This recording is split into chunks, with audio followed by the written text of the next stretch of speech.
क्या होता अगर गोकू ईवल बन जाता। तो ये कहानी स्टार्ट होती है टूर्नामेंट ऑफ पावर के बाद, जहाँ पर पूरे 12 यूनिवर्स के गॉड मौजूद होते हैं और वो बात करते हैं किस तरह सन गोकू पूरे मल्टीवर्स के लिए खतरा है। वही था जिसके वजह से टूर्नामेंट ऑफ पावर हुआ और वो फ्यूचर में कई ऐसी बेवकूफों वाली हरकतें कर सकता है, तो हमें उसका जल्दी ही कुछ करना होगा।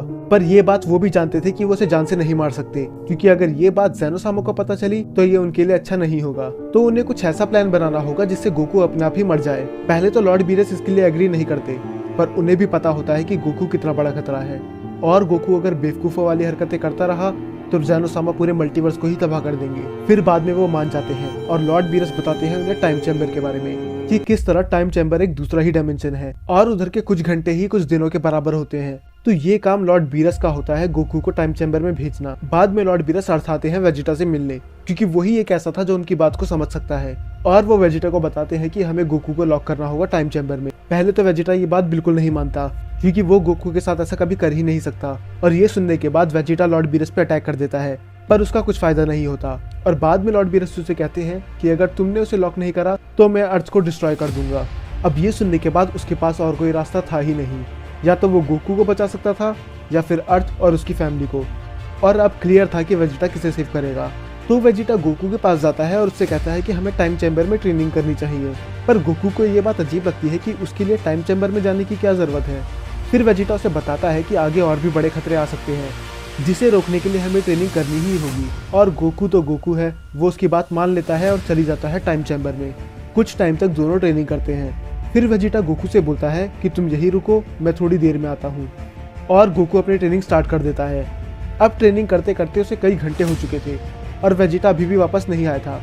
तो उसे थोड़ा अजीब लगता है, तो वो बाहर जाने की कोशिश करता है और वो देखता है कि बाहर जाने का डोर डिस्ट्रॉय हो चुका है। इसे वेजिटा ने अपने बाहर जाने के बाद डिस्ट्रॉय कर दिया था और गोकू दरवाजे से बहुत दूर था, तो उसे पता भी नहीं चला। उसे समझ में नहीं आता कि वेजिटा ऐसा क्यों करेगा और उसे क्या मिलेगा ऐसा करके। गोकू उधर पागल हुआ जा रहा था। तब उसे याद आता है किस तरह माजिन बू और गोटेंक्स दोनों ही हाइपरबॉलिक टाइम चैम्बर से बाहर निकले थे हाई पिच का यूज करके। तो गोकू अपनी पूरी एनर्जी लगा देता है। वो पहले सुपर सेयन में बदलता है, फिर सुपर सेयन 2 में, फिर 3 में। इतने से भी काम नहीं बनता। तब वो जाता है गॉड में, ब्लू में और फाइनली अल्ट्रा इंस्टिंक्ट में। पर उसे समझ में नहीं आ रहा होता कि ये खुल क्यों नहीं रहा, क्योंकि जब पिछली बार माजिन बू ने ऐसा करा था तब दोनों डायमेंशन के बीच में एक पोर्टल खुल गया था। फिर उन्हें याद आता है कि बाद में मिस्टर पोपो ने इसे अपग्रेड कर दिया था और अब इसके लिए इतनी एनर्जी काफी नहीं थी। अब गोकू को बस रिवेंज चाहिए था और वो ट्राई करते रहता है कि वो किस तरह इस पोर्टल को खोले। और दूसरी तरफ हमें दिखाया जाता है कि गोकू की फैमिली उसे ढूंढ रही थी, क्योंकि वो कई दिनों से घर वापस नहीं आया। और फिर बाद में किंकाई गोहान से बात करते हैं और वो उसे बताते हैं कि गोकू की जान खतरे में है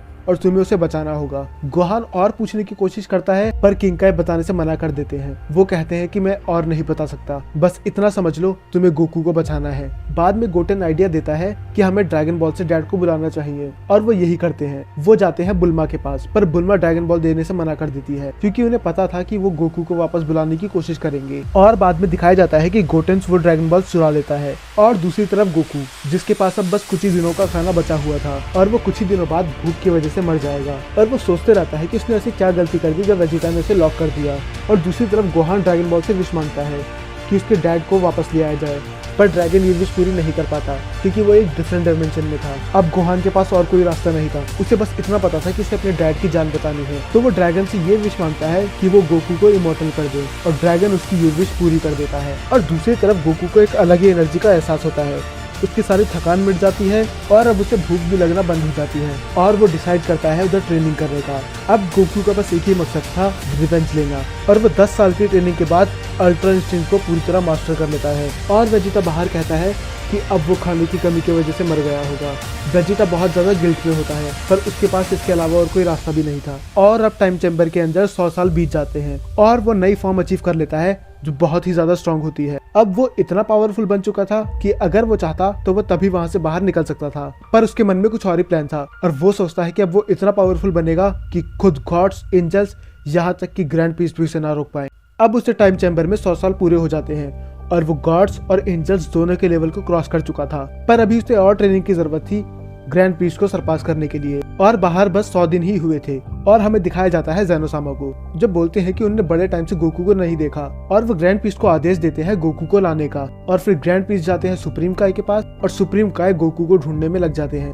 पर उन्हें पूरे यूनिवर्स में गोकू की एनर्जी सेंस नहीं हो रही थी। तो सुप्रीम काई वेजिटा के पास जाते हैं और वेजिटा बस इतना ही बोलता है कि वो हाइपरबॉलिक टाइम चेंबर में ट्रेनिंग कर रहा है, तो उसे डिस्टर्ब ना करा जाए। पर सुप्रीम काई कहते हैं कि उसकी ट्रेनिंग ज़ेनोसामा के ऑर्डर से बड़ी नहीं है। और जब वो कामे लुकआउट जाते हैं तब उन्हें पता चलता है हाइपरबॉलिक टाइम चेंबर पूरी तरह से डिस्ट्रॉय हो रखा है। और वो ये बात ग्रैंड पीस को बताने जाते ही हैं और उसी समय लॉर्ड बीरस पीछे से आ जाते हैं और वो उसे बताते हैं कि वो ग्रैंड पीस को कुछ ना बताए, क्योंकि अगर ऐसा हुआ तो पूरा यूनिवर्स ही खतरे में पड़ जाएगा। और अब टाइम चेंबर में पूरे 1000 साल बीत चुके थे, यहाँ तक कि वो अपने दोस्तों की शक्ल तक भूल गया था। और अब वो खुद ज़ेनोसामा और ग्रैंड पीस से भी स्ट्रॉन्ग था। और गोकू अपनी पूरी एनर्जी का इस्तेमाल करके मल्टीपल्स पोर्टल खोल देता है। उसकी एनर्जी इतनी ज्यादा थी कि उसने डार्क रेल्म और पूरे मल्टीवर्स के पोर्टल्स खोल दिए थे। अब बस गोकू का एक ही मकसद था, अपने एनिमीज को डिस्ट्रॉय करना। इसका पार्ट 2 आपको नेक्स्ट संडे को मिल जाएगा, तो आप चैनल को सब्सक्राइब कर सकते हैं।